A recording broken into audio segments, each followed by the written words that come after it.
she belongs to my kitchen and my living room and the other room. Stay in tune with politics on 32 FM 94.9. In order to matter, matters of the state must matter to you. If some people are crying that they are in darkness, they should go and hold those who vandalize the installation. Let me say that the political crinkle. Stay tuned to politics on 32 FM 94.9. Safa sapheli sizwe simnyama Iwasafa isizwe saba Yavula moyo Anikokhelize Wemaye wemodo Safa sapheli sizwe simnyama Iwasafa isizwe saba Yavula moyo Anikokhelize Mayengakhala Safa pheli sizwe sinyama Iwasafa isizwe sabantu Alamula anitsheleni inkokhelize Wemaye wemodo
Safa sapheli sizwe simnyama Iwasafa isizwe saba Yavula moyo Anitsheleni inkokhelize Wemaye wemodo Safa. All right, it's a very wonderful Saturday morning, dear listener. It's 32 FM 94.9. I am CHIKE OGBOGU. It is about 4 days to the commencement of the presidential and National Assembly campaigns in Nigeria ahead of the 2023 elections. INEC has fixed presidential and National Assembly elections for February 25th, 2023, while governorship and state assembly elections will hold on March 11th, 2023. The electoral umpire's schedule also indicates that by September 20, 2022, it will publish the final list of candidates of presidential, Senate, and House of Rep seats ahead of the polls. The list has been released. These outlines align with Section 32, Subsection 1 of the Electoral Act 2022 and the timetable and schedule of activities released by the Commission and are largely seen as within the domain of the legal provisions. The embargo on campaigns, which is being observed in breach, will then be lifted for candidates. Remember, governorship and state house of assembly campaigns will commence on the 12th of October 2022. Parties are expected to halt campaigns for presidential and National Assembly elections midnight on Thursday, February 23rd, 2023, while campaign for governorship and state assembly elections will end at midnight on Thursday, March 9, 2023. It's the Podium on 32 FM 94.9. I'll be joined by Barrister Yomi Ogunlola and Professor Remi Ayede. Today promises to be an interesting one. I am CHIKE OGBOGU.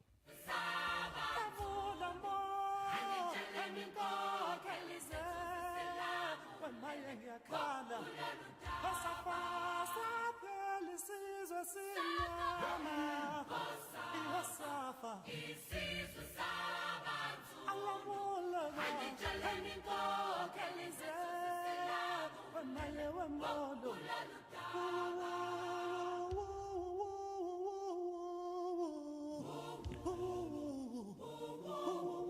Quickly, we start the show. On the 6th of September 2022, a video surfaced on the internet showing a graduate of Ladoke Akintola University of Technology, Lautech, Oshunleke Oludare Alaba. He stormed his alma mater to return his certificate and demand a refund of his fees. It's no longer a story. It's no longer a new story to you, and it's no longer news. However, Alaba, as seen in the viral video, claimed that he has not profited from possessing the certificate. Therefore, he wants to return it and have his fees collected. Funny, right? According to graduate Alaba, he has been struggling since graduation with no financial benefit to show for having the certificate. Is that not a sad story? But some will say, was he frustrated by the system? Then, on the 11th of September 2022, on a Sunday, respite came. It might not be mega, but some respite came. The global alumni president of Lautech, Solomon Onilede, gave out a check of 500,000 naira to Alaba. With me on the podium this morning, I have Barrister Yomi Ogunlola on the show this morning. Barrister, good morning. It's good to have you on the podium. Yes, thank you very much. I say a wonderful morning to Nigerians and to you, Chike, and of course to this beautiful gentleman who has joined us this morning. And I also want to say good morning, Prof. I hope your tire no butts for road because we dey wait for you. Prof, they do exercise like you they do, but today you not wear suits now. You're not putting on your tracksuits this morning. Maybe you're coming from 101 Bay or you're going for one. Also in the studio with me, live on 32 FM 94.9, I have Oshunleke Oludare Alaba. It's good to have you on the podium this morning. Good morning, sir. Good morning, everybody. How do you do? I'm fine. You look, your face looks more relaxed now, unlike what it used to be between the 6th and 12th of September, right? Yeah, it will be so because at least I've started something. You've started something. People online, I like their comments about my work and about everything that's been going. Although I'm not so much carried, you understand what I'm trying to say? That doesn't bother me. You're not carried away by the euphoria of the whole system now. Just to carry my things on and to be dropping something each and every day. Okay, let's start it this way. You say you are so talented Yes, sir. that if you die now, God will punish you. That you like singing and dancing. Yeah, You like doing MCing, skits. You like doing comedy, right? You were given some money, 500,000 naira. Okay, sir. Was that money audio money or it was real money? No, the money is real money, not all the money. Real money, right? Yeah. And so after collecting that money, Okay, sir. do you think God will still punish you? Yeah, after collecting that money, God can never punish me because why is that? What is meant for God, I've already done that. And for people around me that they are struggling with life, I've done that. And for the gadget, which God has. I'm coming to the gadget. You know, before the whole thing, you know, while you went to Lautech, you wanted to return a certificate, and you didn't think of the school wanting to take back the education they imparted in you for 5 years. Now, you said you attempted money ritual at some point in life. Yes, sir. What made you think that way? Not Was it that bad? Oh, it is terribly bad. Terribly bad. Terribly bad. Even if not for Christ, because some days ago when I started crying at God, why? I don't want to go back to these people. I don't want to go and meet them. God, please make a way for me. But I thank God because I met one man, and that man has been so helpful to me. So he did not give me money, but I believe what the man did for me is more than. In fact, I really thank God on his behalf also, because he has been helping me.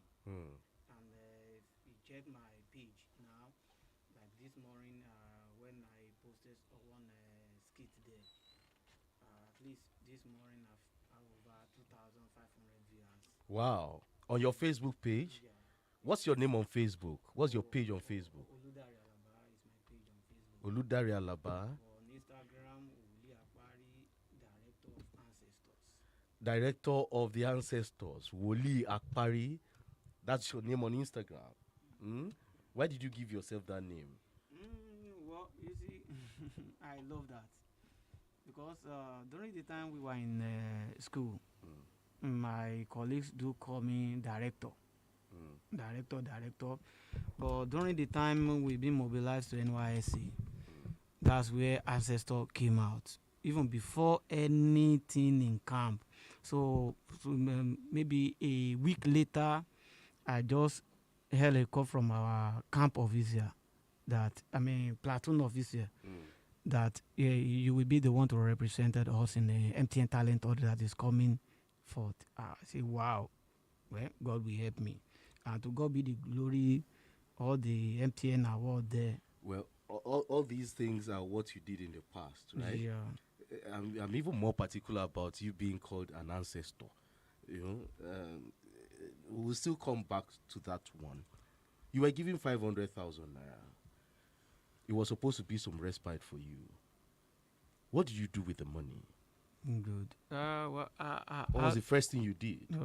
Out of the money, the first thing I did is the 10% of the money I give to the God. You gave it to who? To the God. No, to the God or to God? Which one? I mean, to God. Okay. That's you took it to church as tithe. Yes. And when you were struggling, did your pastor come to help you? No. Did you receive help from anybody from your church? Well, I'm not condemning your art, but I'm just asking.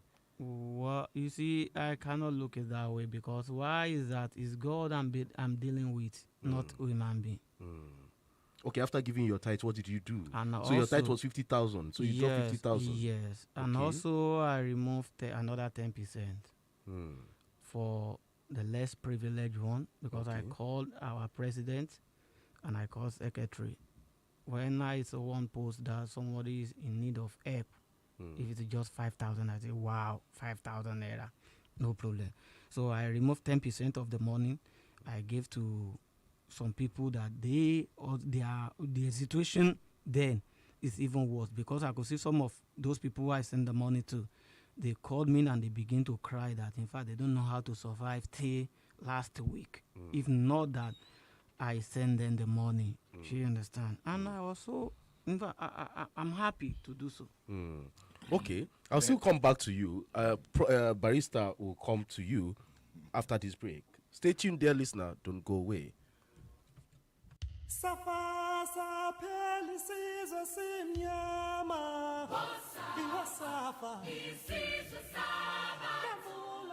You're listening to 32 FM 94.9. No matter what I do, you love me unconditionally. You show up for me every day, no matter when I show you. A mother's love is unconditional. Nothing serves this love better than a bowl of Indomie. So, show some love with Indomie. Show me love. You show me love.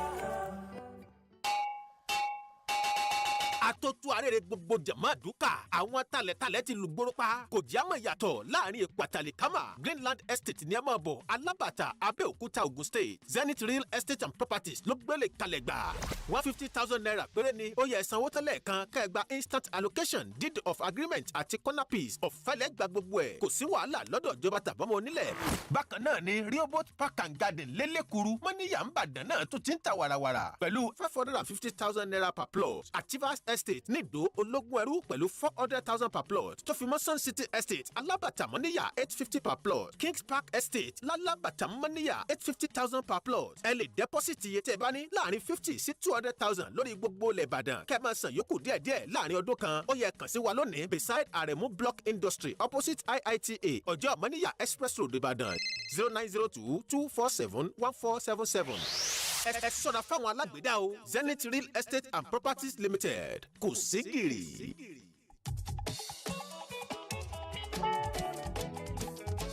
Kí fàájì lè sàn, ẹnu sáré wọlé. Kí fàájì lè sàn, ẹnu sáré wọlé. Sáré wọlé, sáré wọlé, Ababitas ni ẹ máa mú. Dádì àmọ́ mi, ẹnu sáré wọlé. Brother and sister, ẹnu sáré wọlé. Ògùn ìbílẹ̀ pọ́nbélé, sáré wọlé. Ògùn kárájí pépé, sáré wọlé. Sáré wọlé ni ẹ máa lò. Sáré wọlé ni ẹ máa lò. Fún àlàáfíà ara. Sáré wọlé ni ẹ máa lò. Ògùn kárájí pépé. Sáré wọlé ni ẹ máa lò. Ó fara lókun tó péye. Sáré wọlé ni ẹ máa lò. Sáré wọlé ni ẹ máa lò. Sáré wọlé ni ẹ máa lò. Kí fàájì lè sàn. Ẹ̀mú sáré wọlé. Sáré wọlé. Sáré wọlé, Ababitas ni ẹ máa mú. 080-2191-2040. Hi. Yours very sincerely, Dean of the Old School here. Join me on Saturday evenings from 9 up until 10 o'clock on Classics, evergreen musical razzmatazz, bringing back goosebumps and magic moments of year gone by. You can look forward to Parade of Jazz, Classic Soul, Disco, Funk, Reggae, High Life, and a whole lot more. Classics from 3 decades ensures keeping oldies and music legends in your memory. The password game gives you an opportunity to win something good simply for tuning in. Music Celebrity Birthday rounds off the program on weekly basis. Join Sanjay on Classics Saturday evenings from 9 up until 10 o'clock. Right here, 32 FM 94.9 radio station. Together, let's reminisce. When the people became silent, The government became oppressive. It's time to lend your voice to politics. On 32 FM 94.9.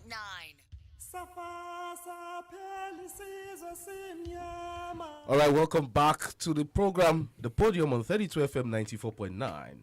Professor Remi Ayide, good morning. It's good to have you join the podium this morning. Yeah, good morning. I'm really pleased to be here this morning. All right, I still have with me in the studio Oludare Alaba. Remember the LAUTECH graduate. I call him Graduate Alaba. Graduate Alaba. Barrister, before we went on that break, yes, you wanted to shoot, right? I want to grill him later. All right. Now, Alaba. Yes, sir. When did you gain admission into LAUTECH? 2010. 2010. Yes, sir. Can you speak up a little? Year 2020. Year 2010, sir. And what program did you? Agricultural Extension and Rural Development. Agricultural Extension and Rural Development. Yes, sir. And when did you graduate? 2015. You graduated in 2015. Yes, sir. 7 years how ago. many? 7 years ago. When you graduated in 2015, you did your service here in 2016. Yes, sir. Okay, that was November 24. How many years is your course? The 5 years course. So you were never disturbed in the course of your program? At all. You had your 5 years straight? By His grace. Then Asu was asleep while you were in school. No, there is Asu strike, but it's just that our visit then. I love the man. That's Professor Gbadi Gessin. Yeah. Now, you left school in 2015. You did your service here in 2016. And by 2017, you were a free man. Yes, sir. What attempts did you make to get a job? Okay. Well, immediately I through with my service here. I met with a woman at this place of far because I was posted to Kwara State Yipata, and from there, where I did my PPAs of our local government. So when I met this woman, it now introduced me to one man. That man do engage in farming very well. So they give me the 7 acres of land for me to cultivate arable crops, which by his grace I did then. And the man helped me with the money also. So later, what amazed me most is this: I couldn't take anything out of the farm except beans, and that beans is not up to a bag because of the cow that are disturbing us in that area. Even the man even told me that we need security because we are not the only one there. That we need security. We contributed the money for the security person, but still no, there is nothing we could do. So and after that, I still met one man. That's engineer Kola Olaliri. Is a consultant. Then I work with him where I do train artisan. But those people that they want to cultivate, they want to invest in farming, I do train them. And the money I could get from this training, I do, wow, I've gotten the money. If I keep this money, I will just spend it lavishly. Let me go and secure a land first. Then I try to secure that land. But later when things started there is no job coming up, there is nothing. And I cannot be seated at home because our people now, they will be saying, But you said you bought a land. Yes. Why did you cultivate that land? It's mainly because of the experience I have with that 7 acres of land. Okay, that's why you decided. Yes. You were scared of the headsman. Yes. So later I sold the land. Okay. And my wife would sit down. What can we do with this money now? Oh, you are also married. Yeah. When did you get married? That was 2016. 2016. What does your wife do? My wife, she's working at one private primary school. Okay. Now, I love the way you demonstrated, but what you have shown this morning is a life of activity, Probably the money was just not coming. Now, you have gotten the blessing of the Most High. Somebody has come to your rescue. And I want to take you up on what you said you did with the 500,000. Okay. Now, you got your 500,000 and you gave 50,000 out of it to God.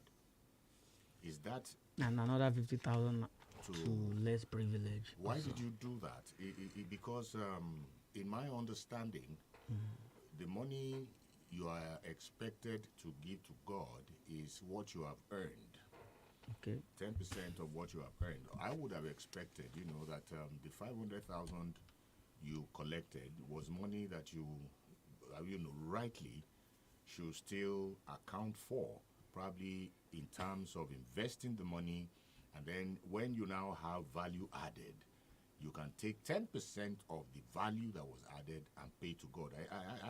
I want to think that is the biblical position and not what you did, because the 500,000 is not what you earned through your sweat. But so sorry to say, sir. Like now, as we see, like now, if you does mean anything this morning, it's a must for me to take away my tithe out of it.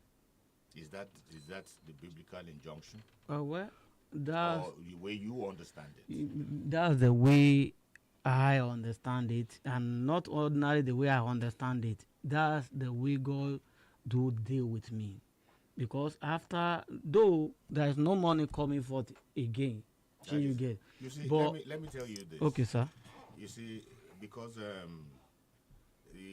I know I read the parable of the talents in the Bible. The rich man who was traveling and he gave money to his servants and all that. And one went to hide the money. And some others did some other things with the money. But the wise one, the one that is today very well recognized in the Bible, is the one that invested the money. So I would have thought that given the things you had gone through, that the 500,000 you got would be put strictly into investment. whatever you now earn from it will be your legitimate money from which you can take 10%. Because now you have said money is no longer coming in. And if money is no longer coming in, the little that you have, how do you intend to survive? Okay. Well, with the little that I have, I try to get those gadgets which I was instructed to get. That's number one. And after that, for my movement here and there, and before I forgot, my dad also, I try to give him little money. That since all this while you never eat anything from me, just take this, buy food, and be eating it and be praying for me every day. That is exactly what I am saying. That is it not a case of you putting the cart before the horse? Because, Okay, you know. you see, after paying my tithe and after doing all these things, I give glory to God, because after that I try to meet one man from US, and the man like me whenever I see each other. Even I'm doing his job right now that he gave to me, and he now introduced me to someone here in Ibadan, which by his grace next week I'm going to hold we anchor that event, and the man has told me that I shouldn't bother, I shouldn't worry, that I will take care of everything Okay, about now me. let's leave that. Let's go to the gadgets you said you bought. What are those gadgets that you bought? Yeah, I bought a system, a laptop, which I need for editing of my work, and also for storage and some other things. And I got phone, I get a power bank, and so forth. Are you trying to go into Yahoo Yahoo? No, I'm trying to go into my talent, to use to invest in my talent, and What talent are you talking about? by His grace, I'm a musician, and also I'm a dancer, and I do produce skits. Okay, now. Yeah. Well, so we are still coming back to the same thing. It is as good as you giving back your certificates because you are no longer engaged in Anything. primary Course of study. Your primary course of study. Now you are veering into music and what have you.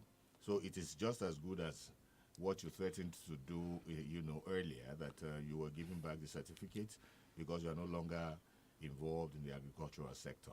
The equipment you bought are strictly for your music and dancing. Skit making. And skit making, yeah. Let Prof, Yeah, you Prof, know, you can come in because you've been wondering, you've been surprised. Honestly, I've been following very, would I say, critically or musing along as he was speaking. There are two things. First, of course, you studied agricultural extension and rural development, which is a very interesting course to study in the Nigeria of today, and a lot of creative activities, can come out of that in terms of your relevance in the agricultural sector, whether within the government or within the private sector. Now, the second thing is also that it's also true that you study agricultural extension does not mean that you must ultimately work in the agricultural sector. There are all kinds of possibilities. And within the university system, it is not only for you to focus on your course of study, but that you're able to develop skills, life skills that will enable you discover what your talent is early, and then follow that path. I'm just wondering whether you were not involved with this skit making, anchoring social programs while you were in the university. During the time I was in the university, you see, my colleagues, even in my department, and my lecturer, they do tell me that wow, director, instead of you coming to school safe, why can't you just go straight and be using your talent? But then I don't know. In fact, I don't listen to them. My own is just for me to read and also to get paid job. So you just discovered your talent. No. You want to go through it. No, not just that I just discovered it.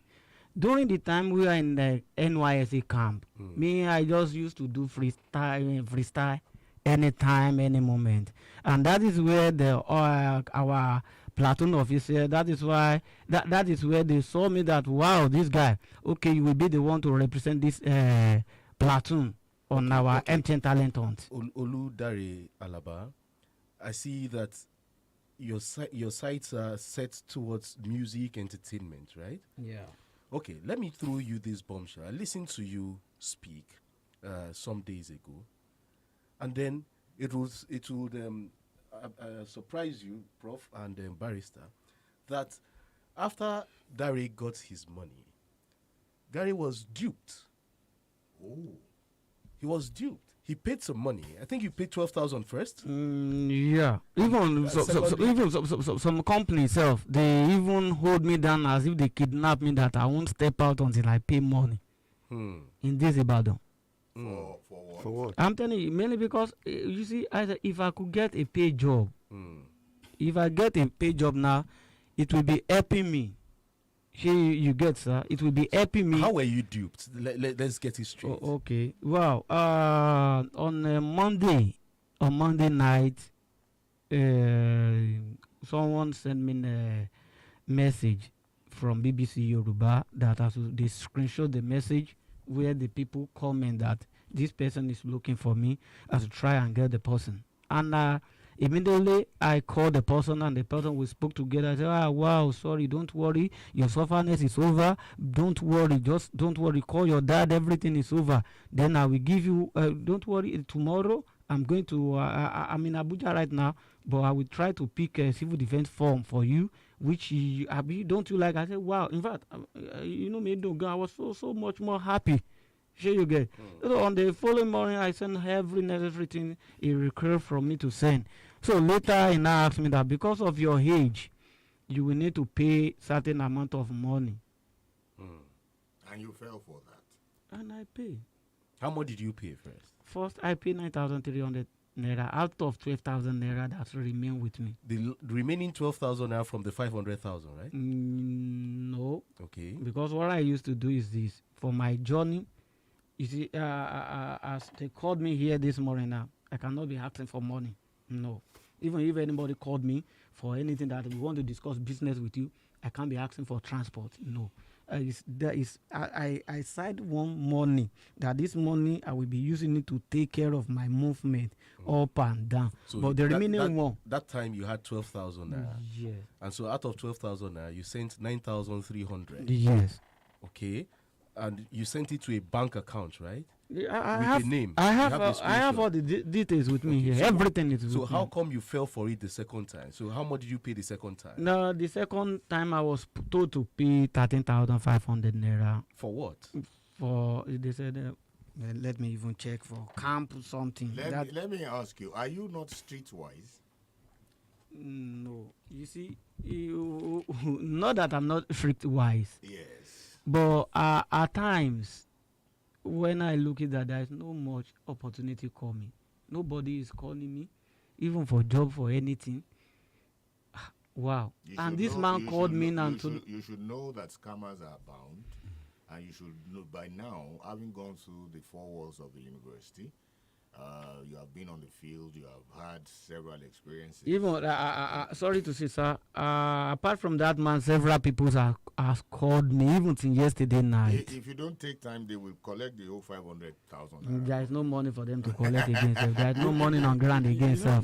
I was just wondering. There's no money on ground again. Yeah, for them to collect. Chike, I think you were the one who made some comment earlier on that, or is it Barrister, that you know, when he described his experiences in the last 7 years, he says it's filled with activities. Now, I wonder, what about networking? When you represented the NYSC, you in skit competition, you met other people from other camps who did all of those things. There are all kinds of networks. Where people get talking, that's why I was asking, they connect with one another. I was asking and if he was streetwise. Yeah, because sometimes the problem is not that there's no opportunity. The problem is, are you able to see one when an opportunity beckons? And are you also able to take advantage of it? No, these are and because that is also one of the reasons why we go through the university. Exactly. Not just to get the certificate. Exactly. Yes. But to acquire those capacities, those skills, those life skills. You see, sorry to say, sir. One of my mates, they called me that I had to come down to Lagos. But you see, I know him very well. I cannot just be mentioning it online. Sure, you get it. So, and I cannot allow anybody to go and use me for ritual. I need to be afraid of my life. Because someone that we have seen for the past 4 years ago, you're now scared of it. Not that I wanted to do it. They introduced it to me that it's better for me, guy, come and do this thing. If you do this thing, you will boom. And I cannot do it. Why me you... Okay. Now, let's do this. You have your equipment, set. And we are looking forward to... What is that popular musician's name now? Which one of is them? it Mr. Macaroni? No, the skit maker. I mean, he's no. Is that there, right? He's down there at the techno. Ashake is the only one now. Or Fireboy, Bandana. I'm even looking for avenue to dance to his song, so that himself will know.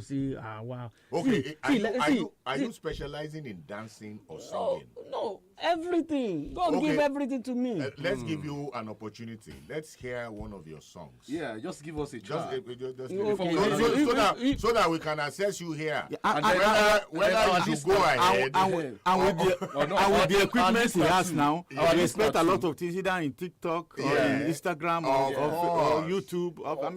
Of course. So let's see. So that our listener at home, we have a panel of 3, so that we can advise you whether you are on the right track. Yesterday when someone told me to do birthday shout out for him, the person based in US, everything is here ready. I'm just editing it because I used to do editing by myself. So everything is just give us some 30 seconds performance of your song. Let's see. Anything at all. Just do a freestyle for us. No, you see, but by His grace, God gave me a lot. But out of it, I believe I will just no problem. Can I go on? Yeah, just give us some 30 seconds freestyle. Yeah. Who am I? Who am I? Who am I? Who am I? If not for His love, Jah has for me. How my life go be, I can't tell. If not for His love, Jah has for me. How my life go, yeah, I can't say. Gospel, are you it's a Rasta man. I have gospel, I have hip-hop. Okay. Even on my phone right now, on this small phone, when I couldn't have any Android phone, I have more than 50 tracks on it. And day by day, it do come. Yeah. By inspiration. By His grace, not by my power. From God. All right, before I allow you go,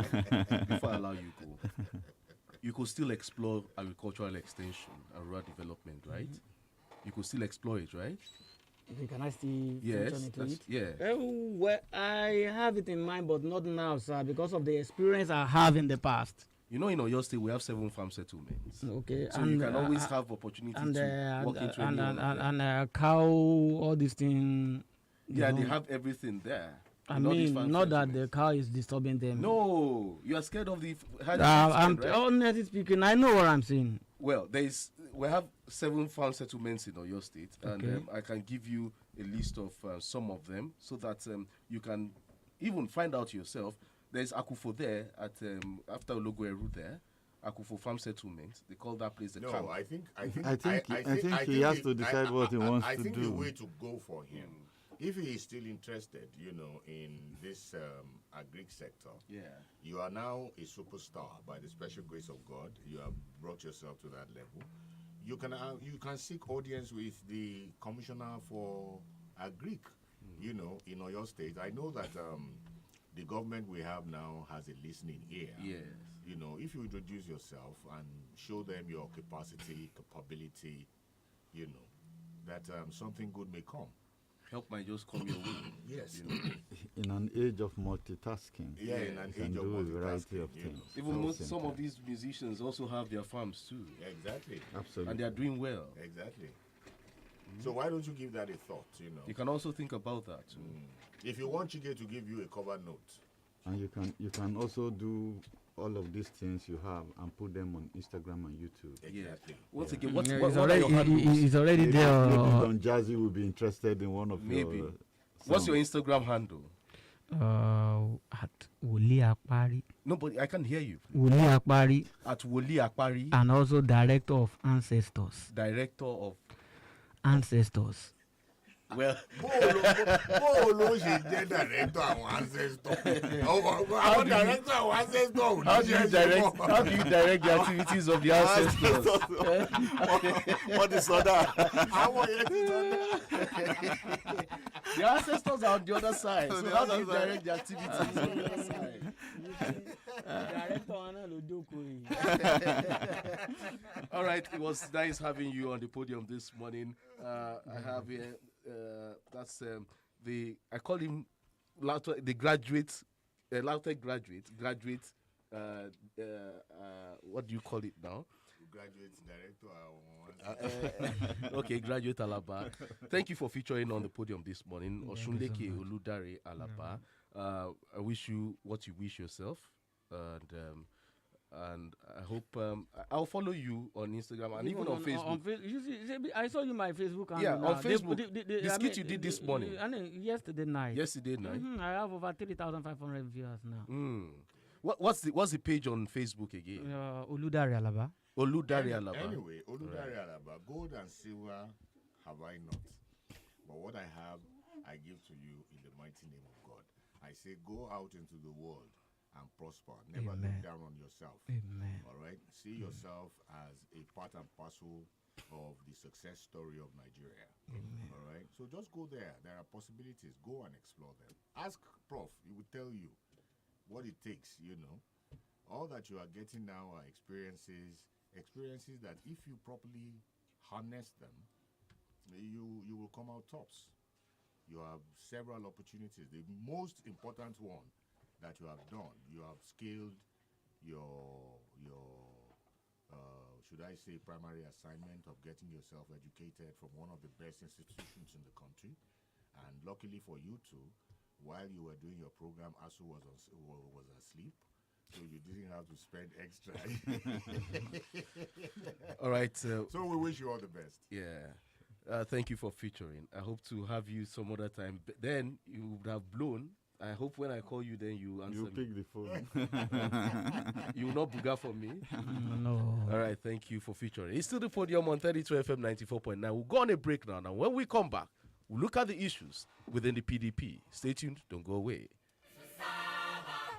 Ajadi ọ̀rẹ́ mi mọ̀ ń gbọ́ àwọn lẹ̀ ni mo lọ bá o àdéhùn wa ni pé ẹ̀ẹ̀mẹ́ta ní sanwó lẹ̀ àmọ́ mo ti wá balance wọn n ò rojú ọ̀nà débi tí wọ́n fojú mi náà kalẹ̀. Akànjí mo ti máa ń wí fún ọ wípé bọ́ọ̀ bá ṣe tán tó fẹ́ dárú ọgbọ́n bá wọn iléeṣẹ́ Danabis Homes and Property ní kọ́ lọ. gbogbo wọn sáà sọ pé ẹ wá ra lẹ̀ là ń gbọ́.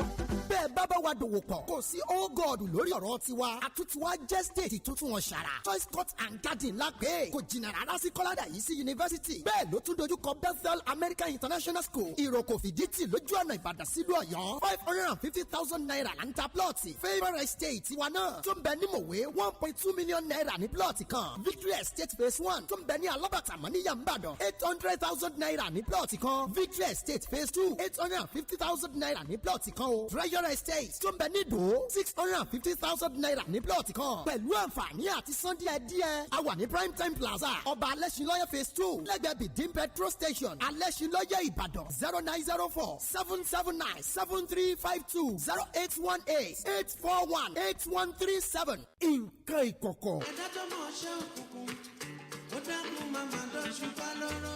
a ṣe lóògùn mámọ̀ ọ̀rọ̀ kọ̀kọ̀ ní gbangba ní bọ̀ kò sí ohun tá a gbé kọ̀rọ̀ ṣe tí ò ní hàn de àjẹ́ pé gbogbo ohun tá a bá fẹ́ kétí kẹta ó gbọ́ tí ó padà dàbùkù sí ni lọ́rùn ká pẹ̀yìn dà ń bẹ̀ èrè díẹ̀ rẹ̀ tá a fi ṣàgbékalẹ̀ ètò tuntun lórí 32 FM 94.9 tá a pàkọ́lé ẹ̀ ní nǹkan ìkọ̀kọ̀ gbogbo ẹni tó bá mọ̀ fi pamọ́ kó rántí ẹni ó mọ̀ wá o torí bó ti wù kọ́ pẹ́ tó ohun agbékọ̀kọ̀ sí ọ̀hàn déńjọ́ kan.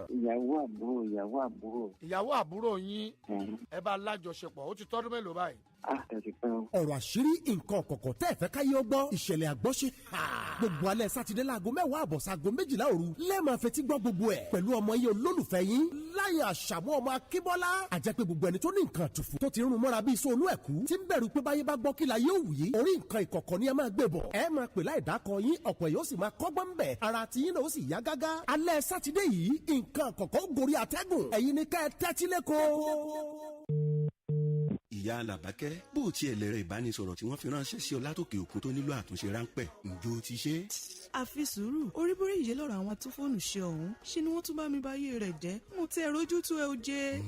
mẹbí mo wí fún ọ pé kó o lọ sí Refos pẹ́ni tó mojú ògùn láàjò pàbínírè níbi tí wọ́n ti bá ọ sọ ẹ̀rọ ìbánisọ̀rọ̀ rẹ dọ̀tun àwọn aláìmọ̀kan ló lọ gbé fún. ẹ wo ọ̀nà àbáyọ ni ẹ bá ń wá ọjà ẹ. o ṣẹ̀ṣẹ̀ ń sọ̀rọ̀ ni Refos ló ń wá ojútùú sí àwọn ẹ̀rọ ìbánisọ̀rọ̀ tó mẹ́rì bíi phones unlock screen problem tàbí èyíkéyìí wàhálà tó bá ń súyọ lórí ẹ̀rọ ìbánisọ̀rọ̀ rẹ. any katakata wey dey happen to your phones na dem go suffer mo whether phones repair or any issue on your telewire make you take am go Refos o. kàn sí wọn ní nọ́mbà 35C nine post shopping complex ládojúkọ Cocoa house tó wà nìbàdàn gẹ́lẹ́ kó o tó wẹnu géètì ló ti kàn wọ́n kúgú mbẹ̀ gbàrà tó bá tún wọlé tán ló ti kàn wọ́n lápá ọ̀tún rẹ̀ bó bá wá rú ọ lójú pé wọ́n sórí ẹ̀rọ ìbánisọ̀rọ̀ yìí 0706-436-8169 tàbí 0809-695-7878 Refos àwọn lọ̀gá. Safa sapeli sizo simnyama Iwasafa isizo saba Kavula mo Halichaleni ko kelize Wemaye wemodo Safa sapeli sizo simnyama Iwasafa isizo saba Kavula mo Halichaleni ko kelize.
All right, welcome back to the podium on 32 FM 94.9, the station where joy resides. On this segment of the podium, Wike has continued to pledge his loyalty to the PDP. He is insistent that following the emergence of Atiku, the national chairman of the party, Iyorchia Ayu, cannot continue to preside over the affairs of the PDP, given that he is from the north, like the presidential candidate. With Ayu and Atiku both unwilling to grant his request, Wike has wasted no time in forming a formidable movement whose members include governors Seyi Makinde, Okezie Ikpeazu, Samuel Otom of Benue State, and to force the chairman out of office. The pro-Wike movement also has in its fold veteran politicians like former Minister of Information Professor Jerry Gana, ex-governors Donald Duke, Olusegun Mimiko, and Jonah Jang, as well as former chairman of the Board of Trustees of the PDP, Olabode George, among others. with the party and Atiku not prepared to meet the demands of the governor, Wike's team withdrew from the PDP Presidential Candidates Campaign Council during the week.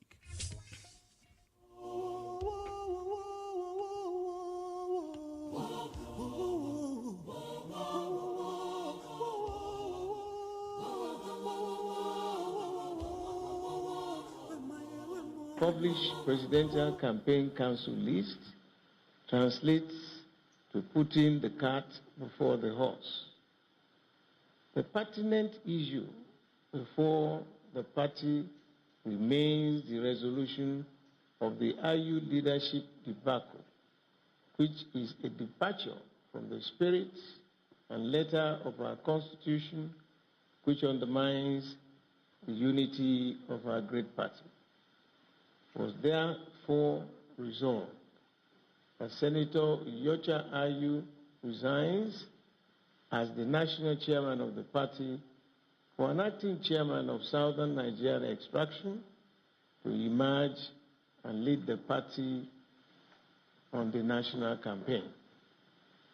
Consequently, we resolve not to participate in the campaign council in whatever capacity until the resignation of Dr. Yocha Ayu.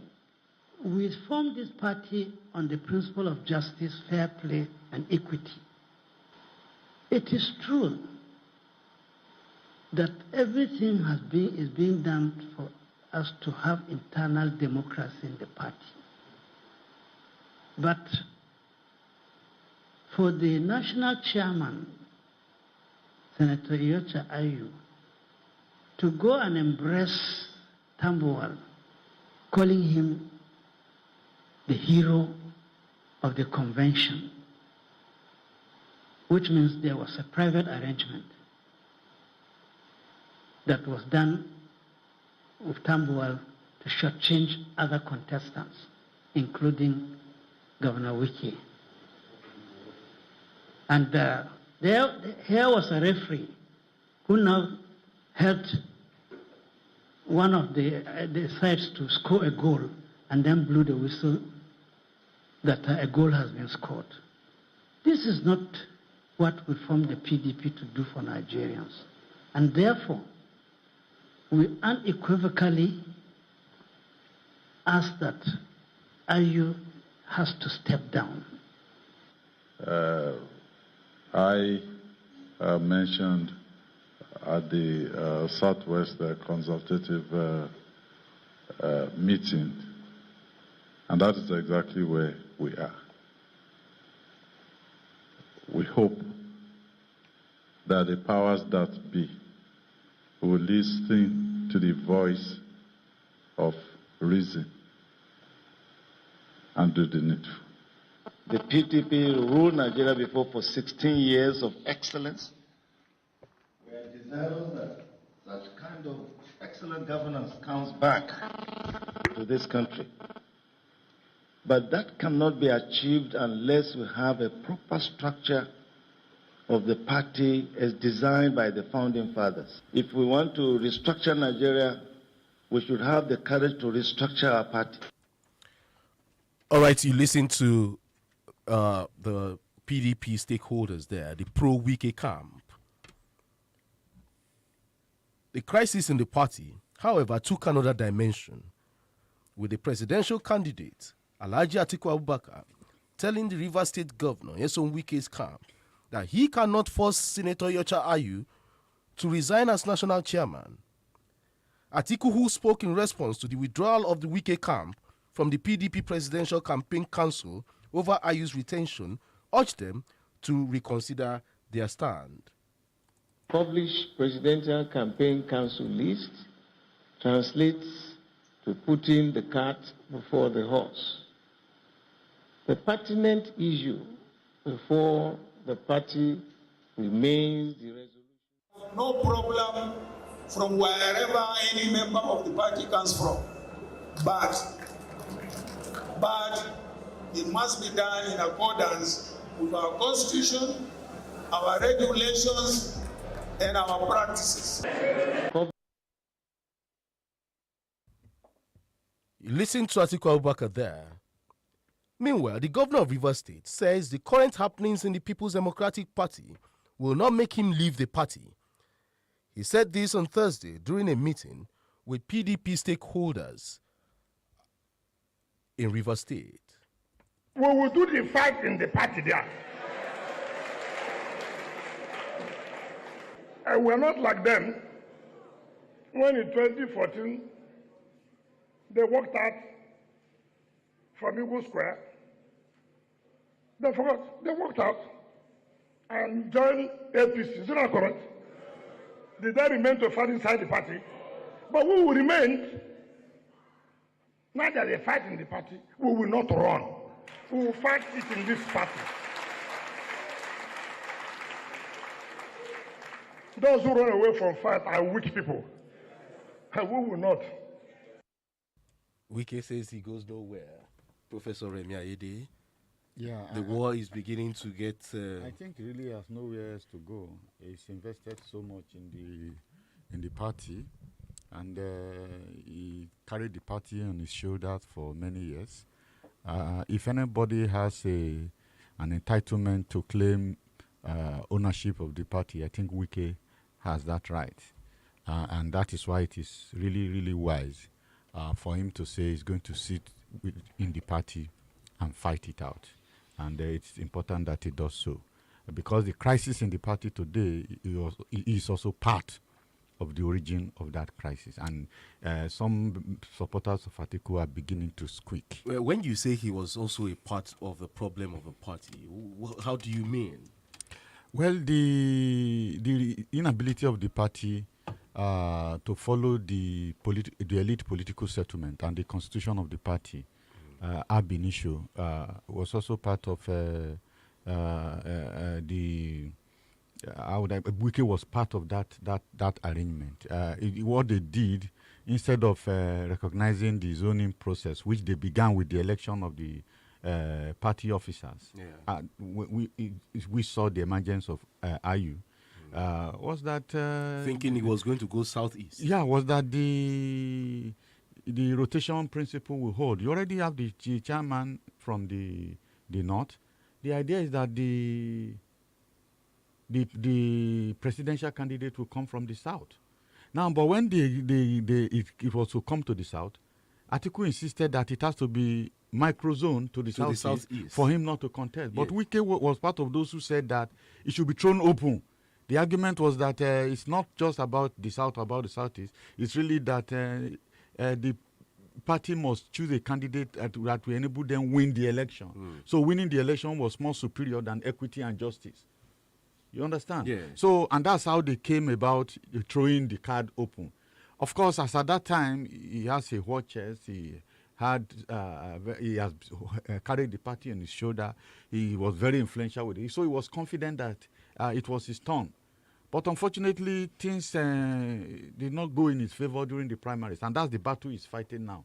Because when when it's time for the delegates, the primaries, people have to use whatever means they have to ensure victory. Even making empty promises, like saying if the presidential candidate should come from the north, then the chairman will have to be removed and replaced by a southerner. But just as it is difficult, for them to uphold that zoning principle, at that point, it's now beginning to see that it's also difficult to continue to sustain a process, a rule that you have discountenanced when it is not in your favor, and then now that it's in your favor, you want to bring it on, and that's why they are giving him the fight of his life. Barrister, the PDP national chairman Iocha Ayu, according to Wike, he said is not a trustworthy character. He promised to resign if a northern presidential candidate emerged, but has refused to fulfill his promise despite the emergence of Atiku Abubakar. And now, from this whole thing we're looking at, the convention that produced Atiku Abubakar was highly compromised and flawed by the actions of Ayu. That's according to Wike. And I quote him, "It would have ended in crisis if not for the love I have for the PDP." End of quote. You know what I make of all of this? Yes. Is that Nigerians don't value the sacrosanct nature of agreements. Yeah. I mean, if you look at what is happening in Nigeria today, what is ASU complaining about? ASU is complaining about the federal government not, honoring honoring a mutual agreement between the parties. As far as I am concerned, I just see the leadership of the PDP as being undiscerning. Yeah, very, very undiscerning. I see, that is what I see. Because very, very undiscerning. The endogenous discord in that party, I hope it does not finally seal their chances, at the forthcoming elections. Some weeks back, Wike came out to say that he was going to spill the bean. He had so many things to say. Yes. And now he has started saying things. He has said, look at. It's not the only one who has beans to spill. Yes. I mean, these are the kind of thing that is not befitting of somebody of his caliber. Mm-hmm. Now, because that's why I keep saying that, you see, don't wait until when you become a victim to insist on justice and equity. Don't think that when you are in the winning team, it's okay. When people are being manhandled, are being disregarded. Because what has happened now is that with the current situation of things, Wike is losing relevance and influence within the party. Exactly. And that is why what he's fighting for. When the odds was in his favor, he didn't uphold agreements. He didn't uphold rules. He didn't uphold values of equity and justice. So it's the issue of the pot cutting the kettle black. Of course. And that's why one of the articles, Lieutenant came yesterday to say that Wike is the reason why the party was unable to microzone the presidency. To the southeast. Yes. Because he was so confident that he has the resources, he has the clout within the party, to ride roughshod over everybody and get the ticket. Now he has failed. And then you see what was going to happen. And the same thing happened in the APC. When it was becoming evident that Asiwaju was not likely to get it, he was going to raise hell and brimstone. And then the exploded. Yes. Miloko syndrome. And those guys did not saw the handwriting after that incident and said, look, let's play low. But in the case of the PDP, they didn't have the benefit because they had their primaries first. That's why they are suffering the consequences of the damage control they would have done to avoid this extreme position they find themselves. They couldn't do it. But the APC had the chance to see what the PDP has done and the struggle that was ahead of them.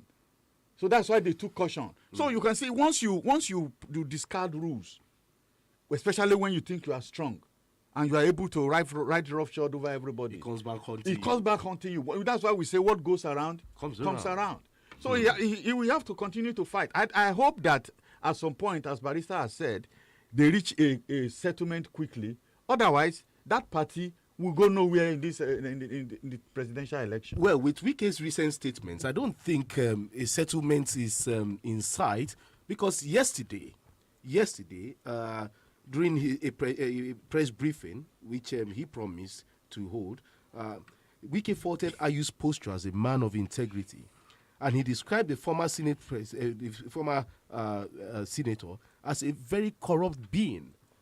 He started saying things against Iyorchia Ayu, and then when you listen to this, you then ask a question: will there be truce at the end of the day? I will name. I said I would name. I told you I was going to speak. I'm not speaking today. We're not even going to that moral, but even some of the governors can tell you, look, will he deny the fact that he did not collect $1 billion from Lagos? Yes, let him deny. I will tell him who gave him the money. The money was given to him in Lagos. Yes. For what purpose? He met one of the presidential aspirants and told him that he is not sure these governors may want to sponsor the party. Let Ayu say no. I will even call some of the businessmen and how the money was arranged in Lagos. That money did not enter to the account of PDP.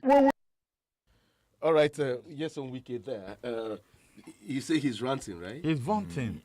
I mean, you see, this is a struggle. There's open and covert dimensions of the struggle. He can't come here and be screaming and shouting from high heavens as if he's a weak man who is appealing to the public to come to his rescue, trying to get our sympathy. We are not part of the party. We are not appealing to pity. You understand? We are not going to be part of. You see, that's why he has to confront Atiku, confront Ayu, and deal with them within the party, not in the media. That's why he says he goes nowhere. Yes, let him stay there and fight. Of course. And then let's see what is going to be the outcome of that. Will he still be relevant? Don't you think it's about 2027? In fact, I just heard about some scuffles going on in River State right now. Yes. With security agents and all of that. So the battle is on. That's why it's not about the media, because all of these things they did behind closed doors. It's not coming out to tell us this happened, that happened. So are we judges?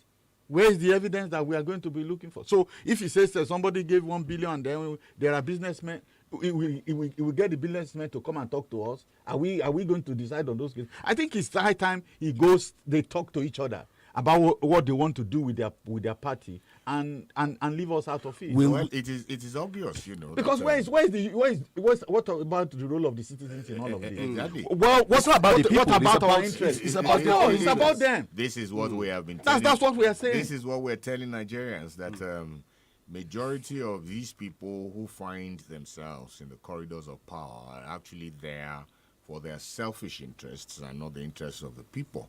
I don't know how they intend resolving this, because it appears the two sides have drawn their daggers. Yeah. They're for the issues that were raised, they have been joined. Issues have been joined by both parties. But I just find something very, very distasteful, and that is the fact that I listened to Iyocha Ayu really, where he made that promise that should the leadership of the party, the presidential candidate of the party, emerge from the north, that he was going to relinquish his position. I would have loved that, for the sake of integrity, that Iyocha Ayu would respect, that position. It's really very, very sad, because with PDP in shambles, are they not laying, is it a moonslide victory for APC for their opposition? Well, will Governor Nyesom Wike salvage the PDP with his rants? Will Iyocha Ayu bulge to resign? Will Atiku Abubakar, at the end of the day, give up and tell the chairman to resign because of because of Governor Wike? Well, let's get your thoughts this morning. 0705 5000 949 080 7000 949. Those are the numbers to call this morning. Hello, good morning. Hello, good morning. Hello, good morning. Your name and where you're calling from? From Melele. Okay, we'll have to yank that phone call off. It's a bit rowdy. 0705 5000 949 and 0809 7000 949. Those are the numbers to call this morning. Let's get your thoughts on what we're discussing before I join my next guest on this show. Let's pick one or two calls before I move on straight to the next guest. Hello, good morning. Hello, good morning. Good morning. Your name and where you're calling from. Kindly make it brief. This is Evangelist Okoga from Ogobasho. Okay. Yes. I look at Iwike as a wounded lion. Yeah. Absolutely. And I would have loved the party just to leave him alone or expel him from the party. Because he's bent on tarnishing the image of the party. Good morning. All right, thank you for calling the radio station. If he was vice president, would he be asking you to resign? Vice presidential candidate. 0705 5000 949. Hello, good morning. Hello, this is Obele calling again. All right. Who brought IU? Who sent secondaries on the premature retirement? He has been spending so much on Gambo and his state this time. Unfortunately, what he expected, he did not get. Absolutely. And he's fighting at you. If somebody promises you to resign, does that resignation go well with the constitution of that party? And if that person resigns, is the person that is going to ask at the chairman come from the south? These are the questions we can need to answer us. Have a nice day. All right, thank you for calling the radio station. Okay, I think we need to move to the other segment of this show this morning. Let's take one more call. Hello, good morning.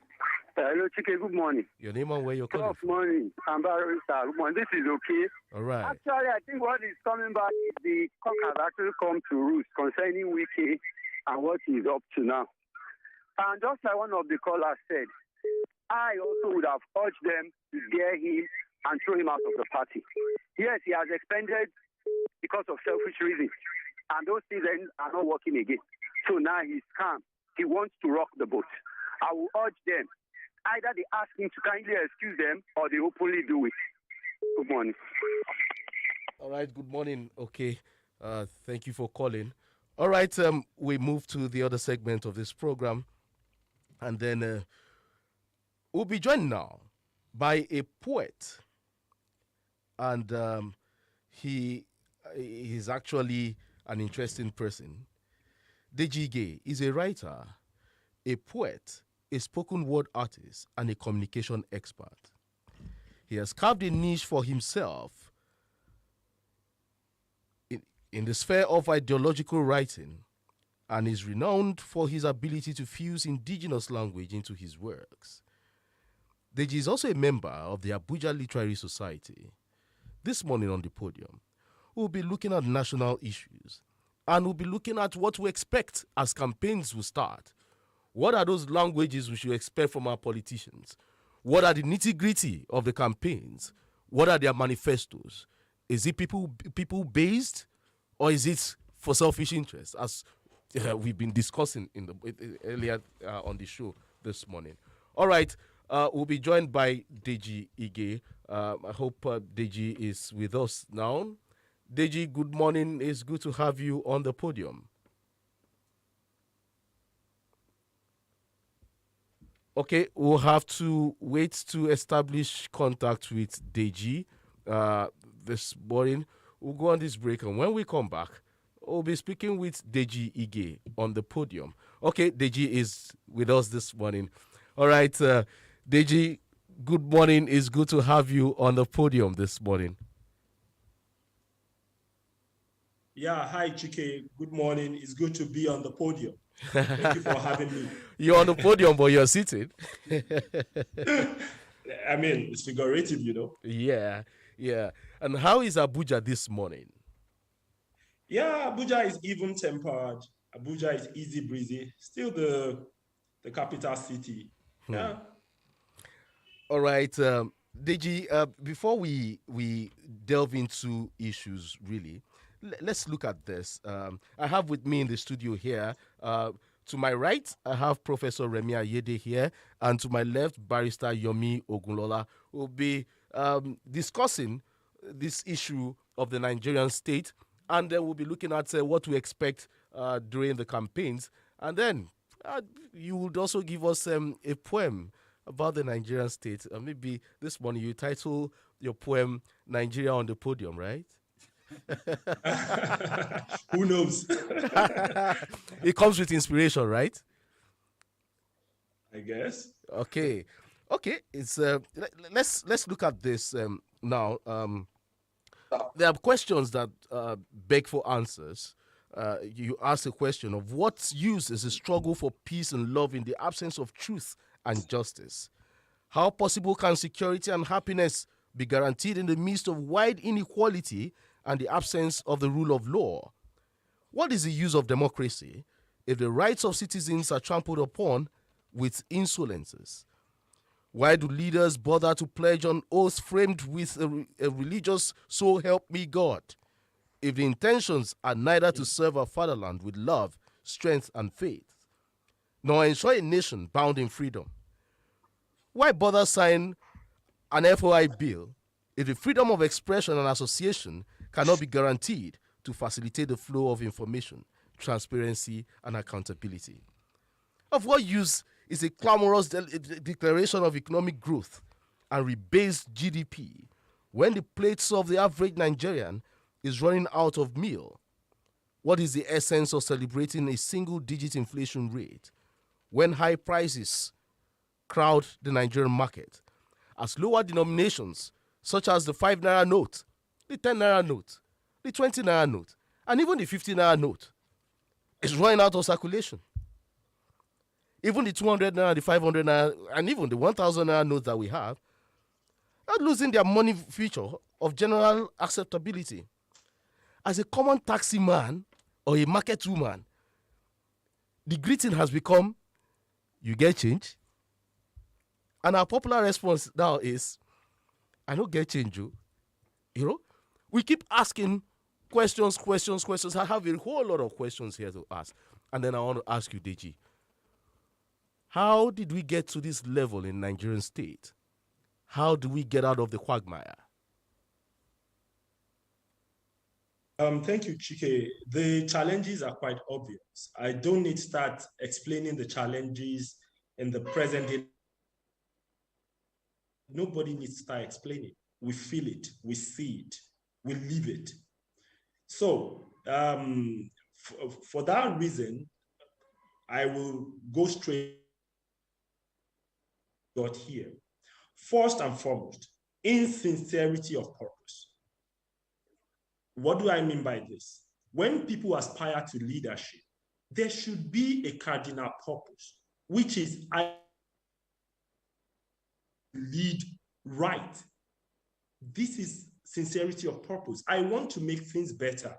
I want to fix things. But when people aspire to leadership based on the fact that I want to be in power, I want to be closer to power, I want to lord it over people, the results will be what we see today. Or I want to go down in history as the man that came from so place in Ekiti and became the first president of Nigeria from Ekiti. No. It's insincerity of purpose led us here. Number two, responsible leadership. Sometimes you can find yourself in a place of leadership. Let's call you an accidental leader. But you can make it right, make it worth the while for the people, for the followers. You can make your stay count. You can rebirth yourself. There's a Yoruba proverb that says, if you've been given birth to, then you should rebirth yourself to become what you think is best for your society, for your family. So, insincerity of purpose, irresponsible leadership, followed by irresponsible followership. Every irresponsible leadership will give birth to irresponsible followership. Call a spade a spade.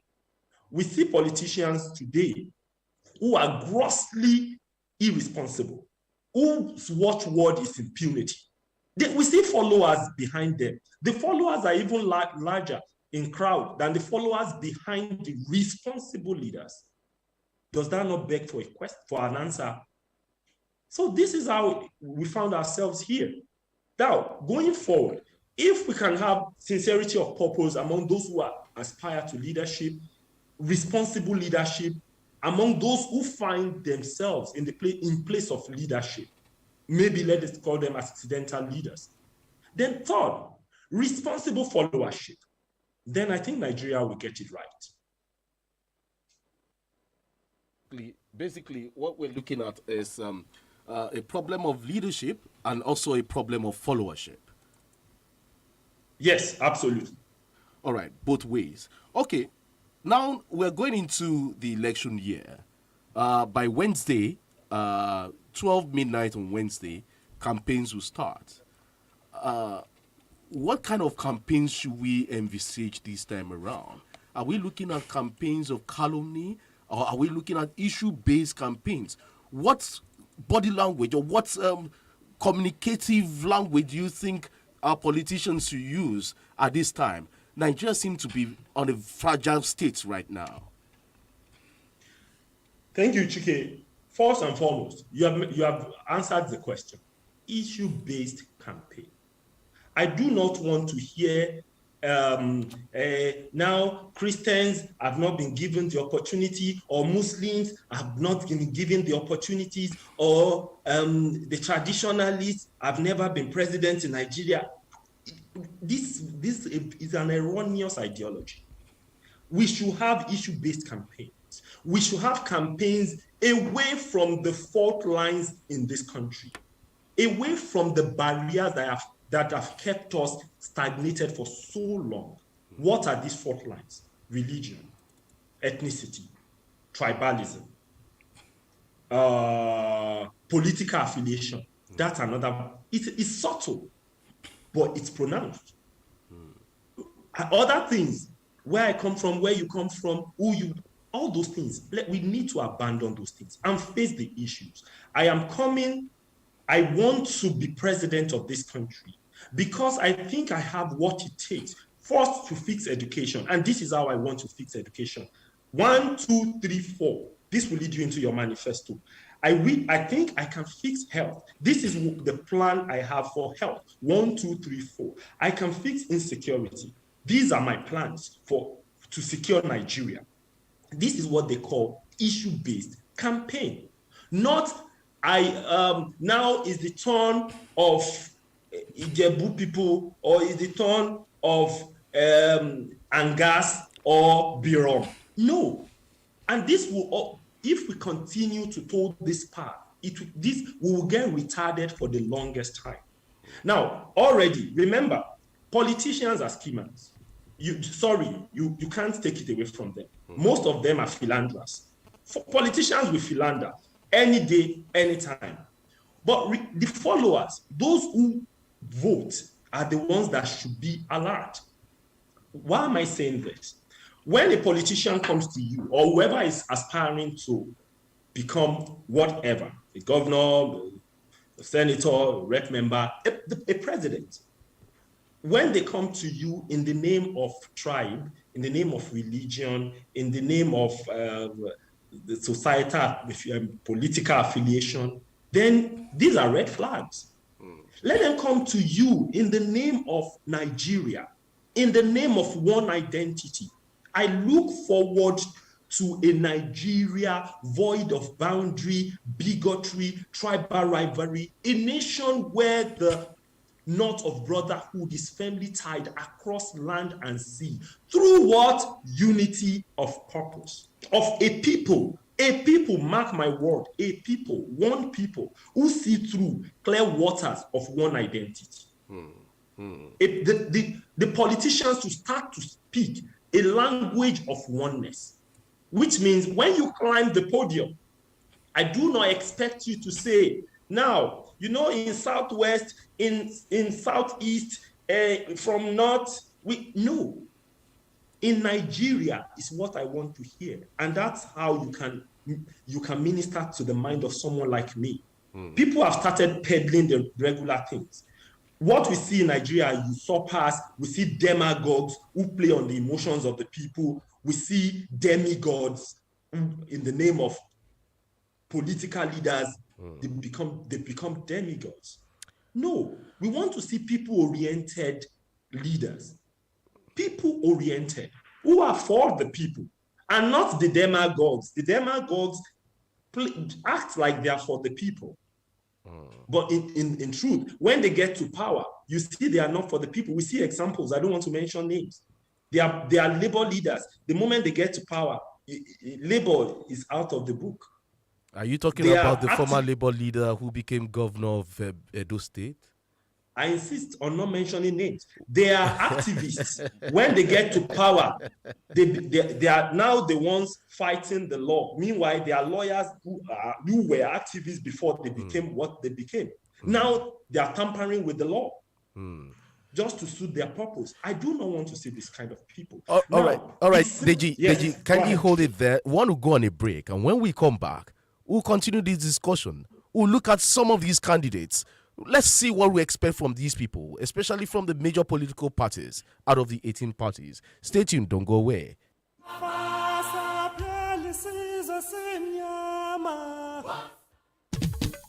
Egbògi kan ti délẹ̀ yìí, egbògi àtẹ̀jẹ̀ ṣe ni, ó dára fẹ̀jẹ̀ gidi gan. Veneto cleanser ló ń jẹ́ o. Veneto cleanser ló ń jẹ́ o. Ojú rẹ̀ ṣàǹjọ̀lọ̀ lójoojúmọ́ kí làṣírí ẹ wà rí. Veneto cleanser ni. Já mi sí ọ̀rẹ́. Veneto cleanser. Egbògi àtẹ̀jẹ̀ṣe tí bádọ̀tí ara wọ̀ yá ìjà rẹ̀ wọ́n mọ́lẹ̀ ṣe wọ́n yẹbẹyẹbẹ. Inú tó ń kú tó ń dàrú gbòdògbòdò. Kò bára rẹ̀ èrí inú ẹ̀jẹ̀. Amọ̀nà ti dé o. Veneto cleanser. Egbògi àtẹ̀jẹ̀ṣe tí a fi ewé àti egbò ṣe ní ọ̀nà tìgbàlódé. NAFDAC Fòǹtẹ̀lù ME1 Nigeria Limited ni wọ́n gbé Veneto cleanser jáde. A wà ní nọ́mbà 17 Ọba Akínyẹlé off Adeogun Street, Aláàfin Avenue, Olúyọ̀lé Estate, Ring Road, Ìbàdàn. Telephone 08034051533. Fún títà àti rírà, ìwọ náà darapọ̀ mọ́ wa. Veneton cleanser, àmọ̀tẹ́kùn egbòogi tí ń ya gbogbo kòkòrò inú ẹ̀jẹ̀ wẹ́lẹ́wẹ́lẹ́.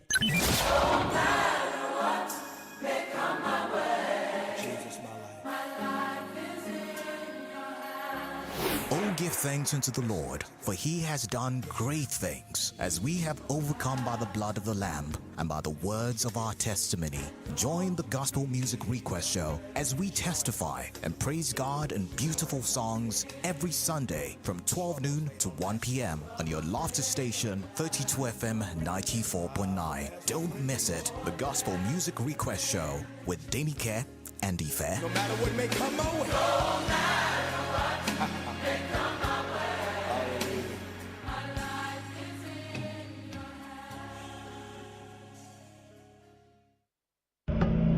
hands. Can I verily bury this memory? Can I ever not rule over the days of innocence?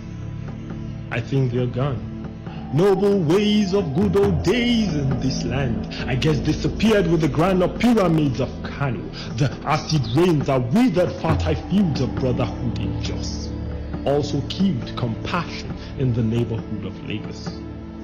Rails were built to connect cities and half of folks who lived apart, I was told.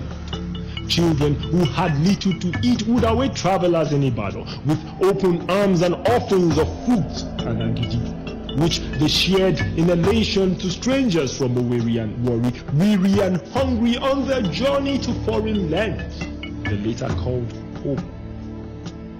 In search of where it all began, I groped in the darkness of days at hand. My foresight went hazy, so I stumbled on my father's broken heart. Broken by stumbling blocks of unpaid pension and bonds inflicted by compatriots who made him queue in the sun to earn the peanut called pension. My father screamed as the pain grew sharper when the politicians mentioned this paid pension as an achievement of their government. So, for my hazy vision and the inadequate attention of my generation to the state of the nation, not asking the aging generation the direction to our destination. My father gave me a punishment to write an epistle on how it all began. His opening line threw me off balance. What does not belong to a man, he said, a man should not take, except a woman in marriage. If not that option, then it is corruption. Life is a riddle, my son. The land bled when Oboranwen was put in shackles. Heaven wept when Saruwiwa was laid to rest. Rest was his last word that sparked this unrest within me, that heroes of noble cause who have gone to rest may never rest in peace until this matter is laid to rest. My father fell asleep. Then I picked his brain, so one day I can pick my pen to write an epistle on how his generation fell asleep. The watchmen slipped into coma. Then courage gave way to hypocrisy, weakness mistaken for meekness. The warriors are in shackles of comfort, the just gagged with wealth. Well, that's a poem there by Deji Ige, entitled that Where Are Those Days? Deji, you heard your voice there, right? Hello, Deji, are you there? You heard your voice? Yeah, I'm here, Chike. Yeah, I heard my voice actually. And I hope you I still recognize my voice. You still do something for us this morning. Okay, Barrister. Okay, Yes. let me start with Barrister. Barrister Yomi Ogunlola. Yeah, Barrister, you have the floor. Deji, it's so Yes. wonderful to have you on stage. I am looking forward to meeting you in the physical because I really appreciate your work. You know, initially I was thinking maybe it should be my first question. Because when one listens to you, the quality of your poem, and not only that, you know, the flow of it, I get reminded of they call him the Cesario of SLK. Yeah. Are you? Yes. Are you in any way related to him? Okay, maybe by tribe, but not by direct, not by direct family tie. Okay. Like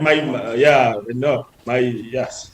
Okay. So let me go to my question then. Deji, you are a fantastic poet, and your work speaks for you. Now, thank you. You're welcome. Majority of those aspiring to public offices here in Nigeria have issues with their educational certificates.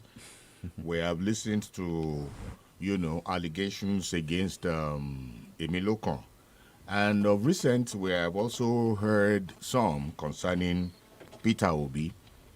In other words, ill-read, I want you to put that in quotes, ill-read politicians aspire to public office.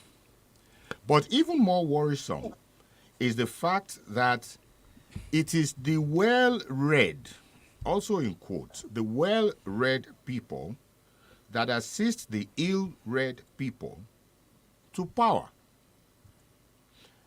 This, in my view, puts a question mark on the educational system in Nigeria and its appreciation.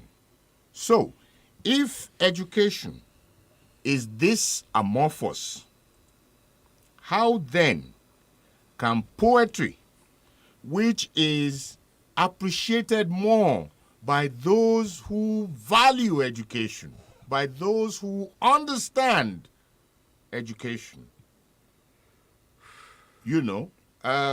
be a tool for change? Because we hear poetry is a tool for change. Under the circumstances we find ourselves in this country, how do you think poetry can be that tool for change? I mean, for a number of people who are least appreciative of the educational sector, ASU has been on strike for the past 7 months, and the federal government is not doing anything about it.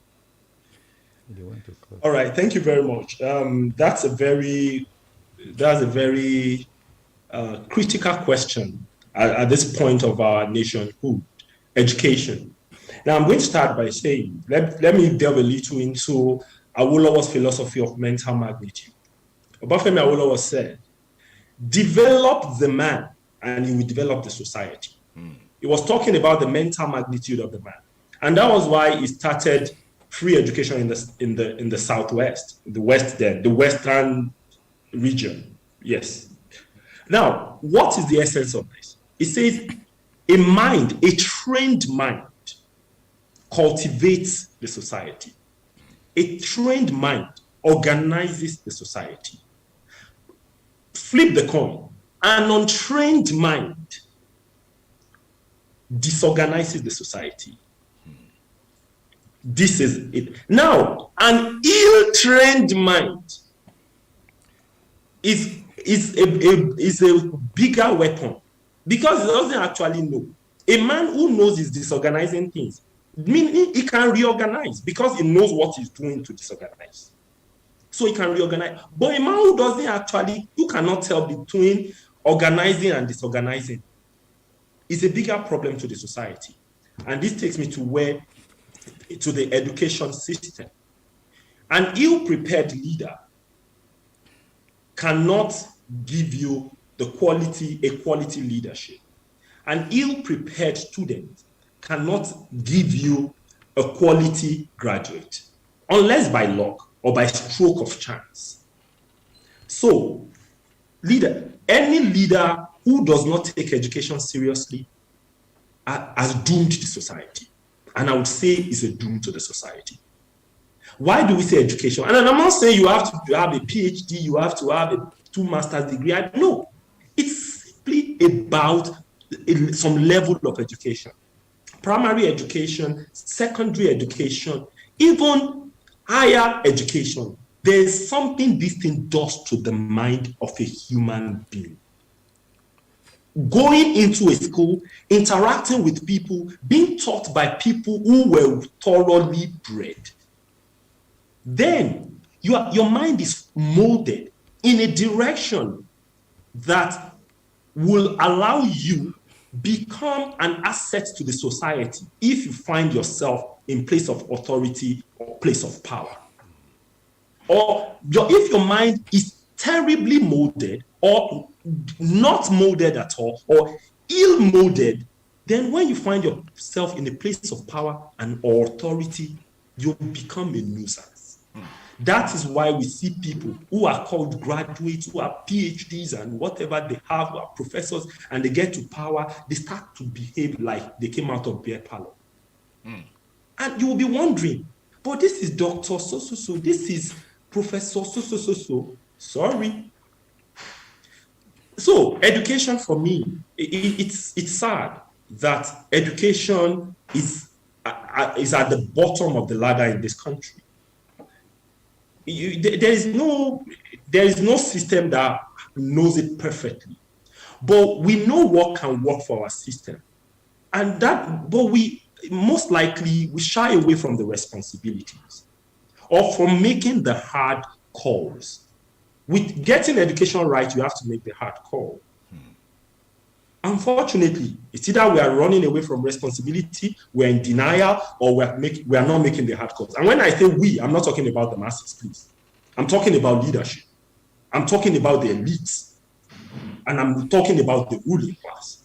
I, Dejige, will not go and make a policy that will fix anything in university education. I may talk, I may use poetry. This is the only tool I have to use in calling attention to things that should be corrected. But I cannot make the policies. I am not in the assembly. I am not part of the executive. So I am, yes. So the question then is, how can your poetry, under the circumstances you have also enumerated, how can your poetry make the difference? Thank you very much. First and foremost, poetry is a tool for change, like you said. What does poetry do? Poetry educates, it informs, it enlightens, and in some cases, in many cases, it entertains. It now depends on how you want to use it. So, poetry, it can be engaged in a proper way that will educate the people in power, the followers, the leaders, which I've been trying to do, and definitely, and some my associates as well, a good number of them, just to educate the mind of people in a way, in a manner, away from essays, the writings, or the activism, or don't insult people, but in a subtle way to administer, to speak to their minds through poetry with a beautiful word, with word crafting, with word weaving, with readings and rhymes. And believe me, these things sing. People get in touch with me, people in power, very solid people. DG, I saw this thing, I saw this video, I heard this track from you, and I think it makes sense. Please, can we have a discussion? They just want to pick your brain. They want to hear from you, and they are making their notes. I meet with several of them, and I appreciate this. Even if eventually they don't carry out what they have said, or they don't do what is right. But with the fact that they listen says a lot. So meaning one day someone will listen and act right.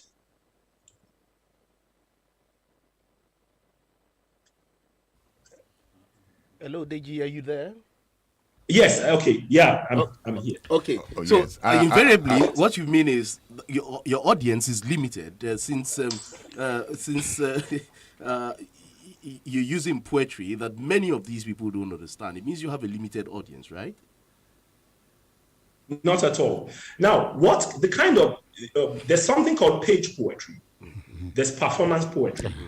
There's spoken word. Now, page poetry in the era of before now, there were Wole Soyinka, J.P. Clark, Kofi Awono, Oji Alfemu, Neo Shudari. I mean, they are still around. It's not that they are no longer around, many of them. But the rise of literature literature was almost the pop culture in that era. Literature was like the pop culture. The literary icons were the celebrities of those days. Do you understand? So the era, page poetry was the thing. Then performance poetry started getting on the stage. Now you see someone like me, you see Dike Chukwumerije, you see Titi Shonuga, you see Efe Paul, you see a good number of performance poets who bring life, who bring music, drama, dance, light, sight, and sound into poetry and into performance poetry. Then spoken word as well is poetic, but in many cases, spoken word does not have to align with all the details of poetry, the technicality of poetry. But it's poetry in its own right. So in this era, the crowd is not limited, the audience is not limited at all, especially among the young generation, the elites as well. They're among the growing adults who, believe me, I am not concentrating too much on the older generation anymore. Not because we don't need them, but because we should concentrate more on the growing generation. Generation that, if not well prepared, if not well informed, if not well instructed, may be the doom of the society in the next 10, 15 years. I hope you understand what I'm talking about. Very well. So let's focus. So the audience is not limited at all. People listen. Okay. I have write poems for 2 different countries. Okay. And presented at their independence anniversary. Because some people listen, the ambassador, go find the GG. So that you can't say people don't listen. Just, we can say the music industry is still at the top. Maybe the drama, the movie industry. Then maybe I would say poetry. But people listen. Believe me, people really. Okay. Deji, let me round up on my own questions before I hand you over to Prof with this one.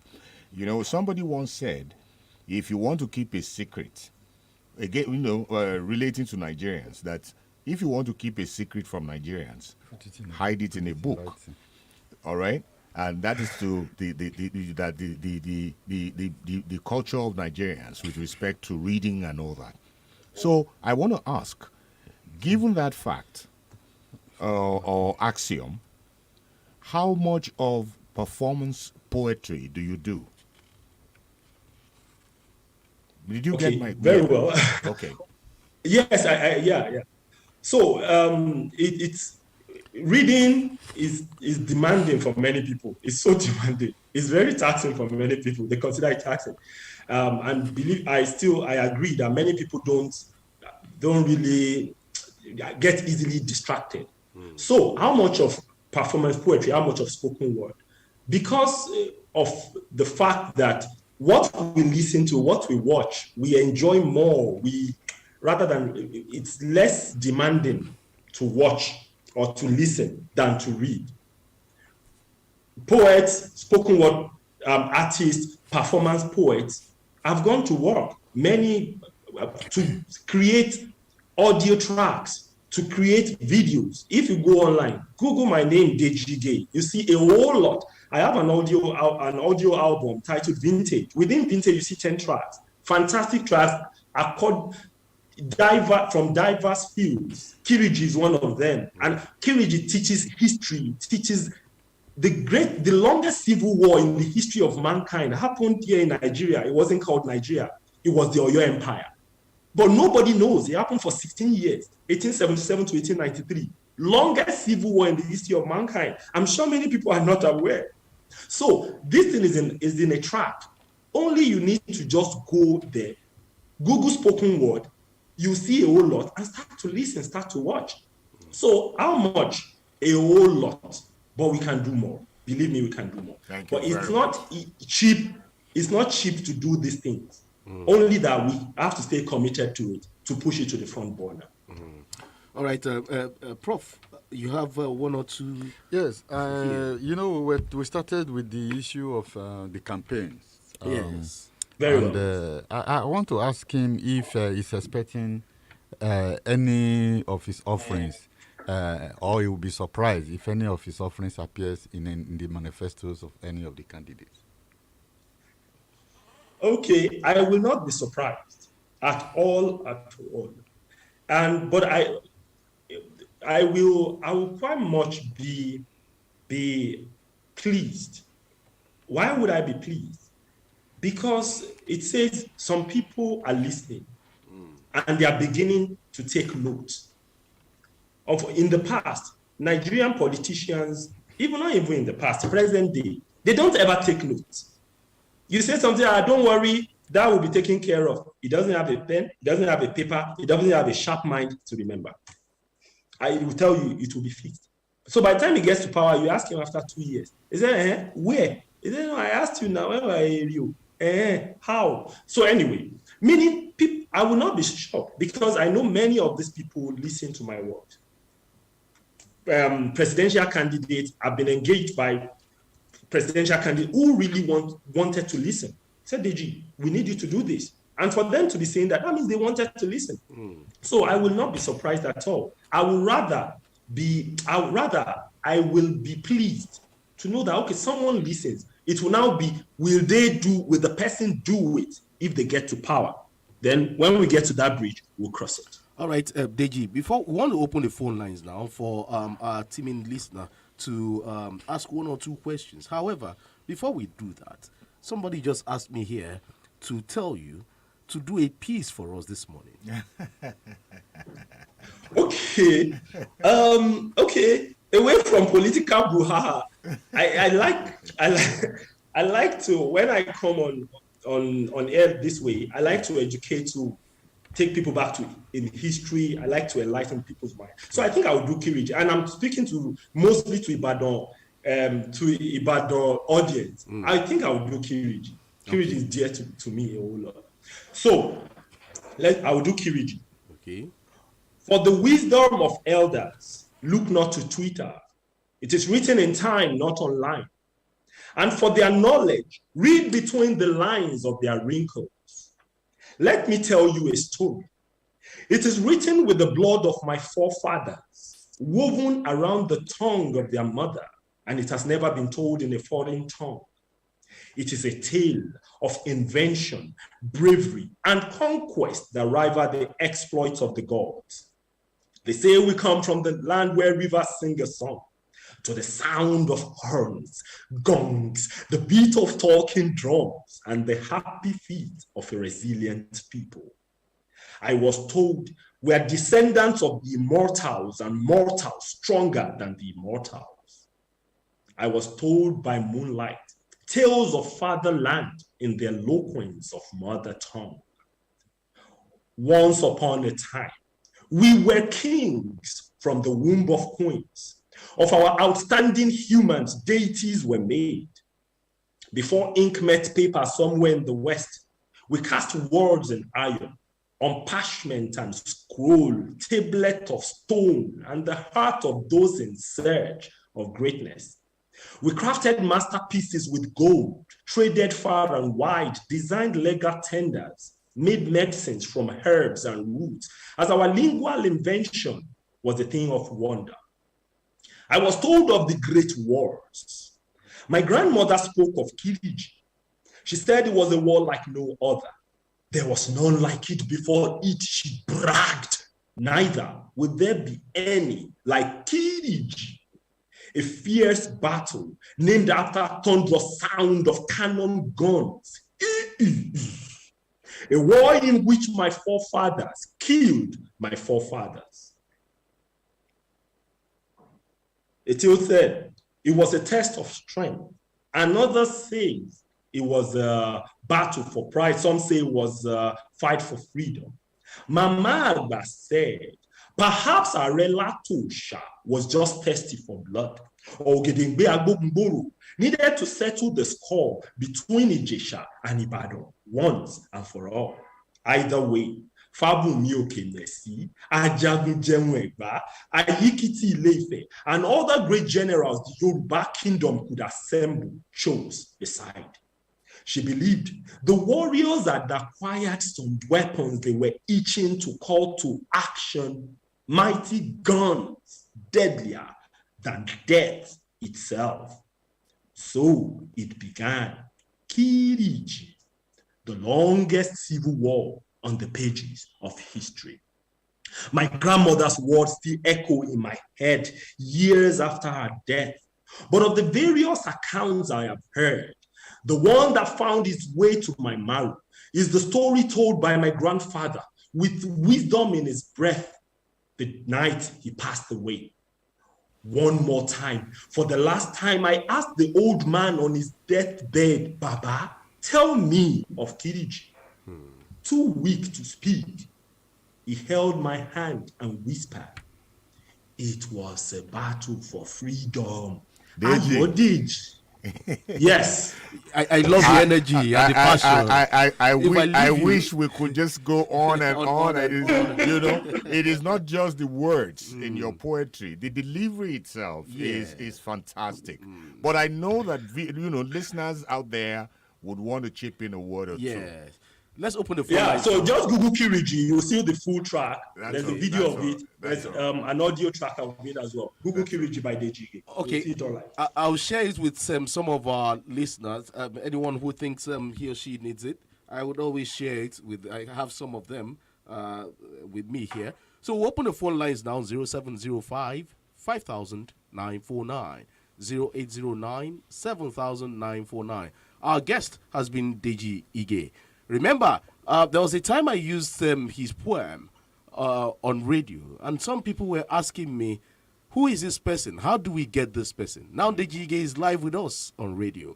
You can speak with him, ask him questions. Remember, we're also looking at campaign issues. What are those campaign languages we should expect, especially as the campaigns will be kicking off on Wednesday? Someone asked on Facebook, it says, when will campaign start? It's going to start on Wednesday, 12 a.m. Wednesday. That's when campaigns will start. However, it is for only presidential and National Assembly candidates. That's when they start campaigning. October 12th will be the one for governors, governorship candidates, and House of Assembly, State House of Assembly candidates. 0705 5000 949 and 0809 7000 949. Those are the numbers to call. For those in diaspora, you can also call +234 906 2000 949 +234 906 2000 949. Any question for Deji Ige? Hello. Okay. 0705 5000 949, 0809 7000 949. Those are the numbers to call. I guess we'll be working on our phone box very soon, so we'll get those calls coming in. So Deji, ahead of the elections, what are your expectations? Wow. Rather, I'll say, I think I'll put the question this way. What is my optimism? So I wouldn't say expectation, because when you start to expect from Nigerian politicians, they leave you in the mud. So let me say my optimism. I'm quite optimistic this time around, and I'll tell you why. Okay, Deji, we have a phone call. We have a phone call now. Hello, good morning. Good morning. Your name and where you're calling from? This is Grandpa Afolabi. Okay. Jobele. From Jobele. Okay, your thoughts this morning. You have a question for Deji. Yeah. Your poet who has been invited, one of the poems was talking about issue-based politics and people-based politics. Issue-based politics has been with us since independence. All the parties have their manifestos where they print all the issues and what they are going to do, but they have never done it. People-based politics that you are talking about, Nigeria can never be a communist China. Most Nigerian politicians don't have any ideology. In communist China, it is purely communism, and there's only one party, and there's a trampling over of the fundamental rights of the people. Now, the opposite one is the so-called democracy, which is twin economic brother of capitalism, which has put layers of people into servitude. So until we get it right, in America, you can never toy with the power of religion. It was the fundamental evangelical Christians who brought Trump into power. In Nigeria, when they talk about Muslim Christians, people will be talking that it's not necessary with this issue. Now, human beings are more of religion or religious than even economic. So you want to tell me that in the whole North, they can never get Pa Jobele, Pa Folabi from Jobele. Educated Christian Hello, Pa who will Folabi. be a vice president. Okay, Pa Folabi. Now, concerning the issue also that... all right, I wish I could give you that time to, express yourself well. However, we don't have time on our side too. Deji, it's good to have you on the podium this morning. We're going to have an extensive discussion very soon, especially on this show, where we'll look at issues, especially when campaigns start. I would engage you more, and Barrister and Prof here would also be glad to engage in you more on this show. Thank you for featuring on the podium this morning. Thank you for having me. It's been a nice time. Deji, I am looking forward to that day. And I can see Prof smiling too. Yeah, I mean, I hope to see you, Barrister. Same here, Prof. Yeah. All right. We've been speaking with Deji Ige. He is a spoken word artist. He's also a poet and also a member of the Abuja Literary Society. Deji Ige there. Prof, thank you for featuring on the podium this morning. Yeah, it's been a pleasure this morning. Barrister Yomi Ogunlola, it's good to have you again on the podium. It's always a pleasure. When are we going to eat the amala? Now, we go after the now. All right, dear listener, thank you for being there. Bye for now. Enjoy your weekend. Next week, Saturday, my guest on the podium will be Festus Keyamo, SAN, the man who is the spokesman for Asiwaju Bola Ahmed Tinubu. Bye for now.